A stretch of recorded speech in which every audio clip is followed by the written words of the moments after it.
नमस्कार दोस्तों, मैं डॉक्टर विनीता पांडे एक बार फिर आपके सामने उपस्थित हूँ। आज हम बात कर रहे हैं सामाजिक सांस्कृतिक परिप्रेक्ष्य में संज्ञान एवं अधिगम। जो आपका पेपर है उसमें हम बात कर रहे हैं आपका शिक्षा मनोविज्ञान, जिसका पिछले वीडियो में हमने अध्ययन किया था कि शिक्षा मनोविज्ञान क्या है और इसकी क्या आवश्यकता है, इसका क्या महत्व है। अब आज हम पढ़ने वाले हैं कि शिक्षा मनोविज्ञान के अध्ययन की जो विधियां होती हैं वो कौन कौन सी हैं, तो उस पर आज हम विस्तार से चर्चा करेंगे।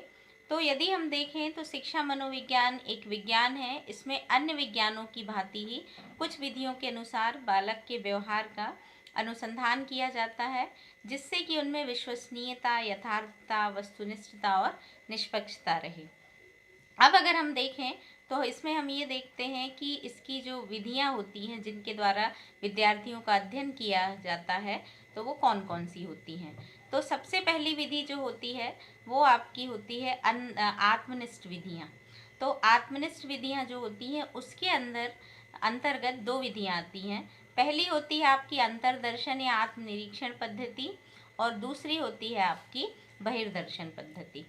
तो आत्म दर्शन पद्धति जो है उसमें हम मस्तिष्क के द्वारा अपनी स्वयं की क्रियाओं का निरीक्षण जब करते हैं तब वो आत्मनिरीक्षण होता है। पहले मानसिक क्रियाओं के अध्ययन के लिए इसी तरह की विधि का प्रयोग किया जाता था। अब अगर हम देखें तो आत्मनिरीक्षण पद्धति है, इसमें व्यक्ति स्वयं के बारे में चिंतन करता है और अपने बारे में चिंतन करके जान सकता है। बालक को अपनी, यदि हम देखें तो इस विधि की विशेषताएं समझें तो बालक को अपनी मानसिक प्रक्रियाओं का स्वयं निरीक्षण करना पड़ता है, इसलिए वो इस संबंध में कोई भी धारणा अनुमान के आधार पर बना सकता है और अपने मस्तिष्क के बारे में शीघ्र ही उसको अपनी अंतर्दृष्टि और सम्यक जानकारी लेनी पड़ जाती है और वो ये समझ जाता है कि उसका व्यक्तित्व किस तरह से है।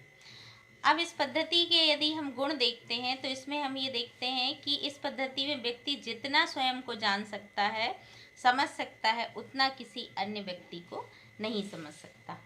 इस विधि में प्राप्त किए गए तथ्य, नियम और सिद्धांतों की जो व्याख्या होती है वो बहुत सटीक होती है और इसमें यंत्र सामग्री के लिए कोई स्थान नहीं होता, ना ही इसमें प्रयोगशाला की आवश्यकता होती है।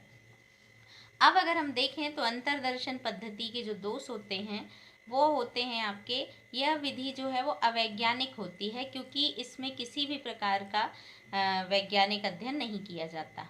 दूसरा है मानसिक प्रक्रियाओं या निरीक्षण के से असंभव होता है। तो इस विधि में मन के द्वारा मन का निरीक्षण किया जाता है जो सर्वदा असंभव है, क्योंकि अगर हम देखें तो हॉलैंड ने ये कहा था कि मानसिक दशाओं और प्रक्रियाओं में इतनी शीघ्रता से परिवर्तन होते हैं कि इनका परीक्षण करना प्रायः असंभव हो जाता है। जैसे हम स्वयं देखते हैं कि कभी कभी किसी भी बात पर अगर हमें गुस्सा आ जाता है या हमें दुख पहुंचता है और थोड़ा सा यदि उन चीज़ों पर समय दे दिया जाए तो वो चीज़ें अपने आप ठीक हो जाती हैं। फिर आपका आता है कि वो मस्तिष्क की वास्तविक दशा का ज्ञान असंभव। तो मस्तिष्क की वास्तविक दशा का ज्ञान प्राप्त करना इसमें असंभव हो जाता है क्योंकि आत्मनिरीक्षण का प्रयास ऐसा है जैसा कि ये जानने के लिए कि अंधकार कैसा लग रहा है।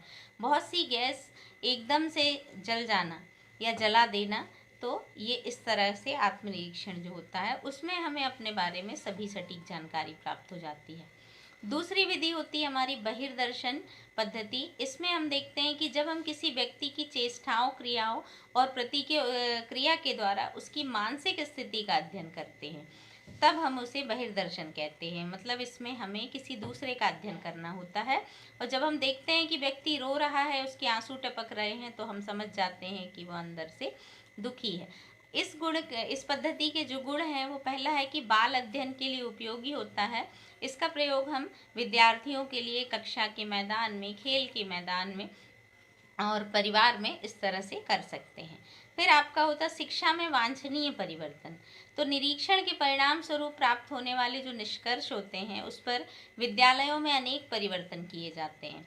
विद्यालय में शिक्षक, निरीक्षक और प्रशासक समय की मांग के और समाज की दशाओं का निरीक्षण करके शिक्षा के उद्देश्य, शिक्षण विधियों और पाठ्यक्रम आदि में परिवर्तन करते रहते हैं। जैसे वर्तमान में हमारी शिक्षा नीति में परिवर्तन हुआ है।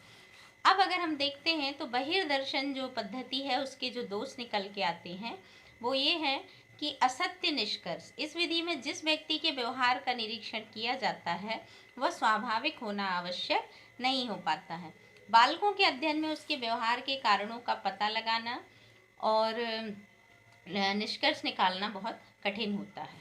फिर हम देखते हैं कि स्वाभाविक त्रुटियां व अविश्वसनीयता। तो निरीक्षण व आत्मनिष्ठता और पक्षपात का जो दोष है वो भी लग सकता है, क्योंकि सामने वाला व्यक्ति यदि चाहे तो कृत्रिम स्वभाव से आपको धोखा दे सकता है। इस प्रकार यह विधि वैज्ञानिक दृष्टि से अविश्वसनीय है, क्योंकि इसमें बनावटीपन भी आसानी से लाया जा सकता है। अब हम देखें तो आत्मनिष्ठ विधि के अलावा हमारी कुछ विधि होती है वस्तुनिष्ठ विधि। इस विधि के अंतर्गत भाव से किसी के व्यवहार का उसे बिना बताए विभिन्न परिस्थितियों में इसका अध्ययन कर लिया जाता है और अध्ययन से प्राप्त निष्कर्षों के आधार पर व्यक्ति के व्यवहार को के परिवर्तन के लिए सुझाव दिया जाता है। और वस्तुनिष्ठ विधियाँ जो निरीक्षण की जो विधि है उसमें भी बहुत सारी विधि होती है, जिसका उल्लेख हम आपको अगले वीडियो में करेंगे। तो आज हमने जाना कि हमारी आत्मनिष्ठ विधियाँ जो होती हैं वो कौन सी होती हैं। आत्मनिष्ठ में आपका एक अंतर्दर्शन की प्रविधि होती है और दूसरा आपकी बहिर्दर्शन की पद्धति होती है। तो आप इनको समझें और पढ़ने का प्रयास करें। धन्यवाद।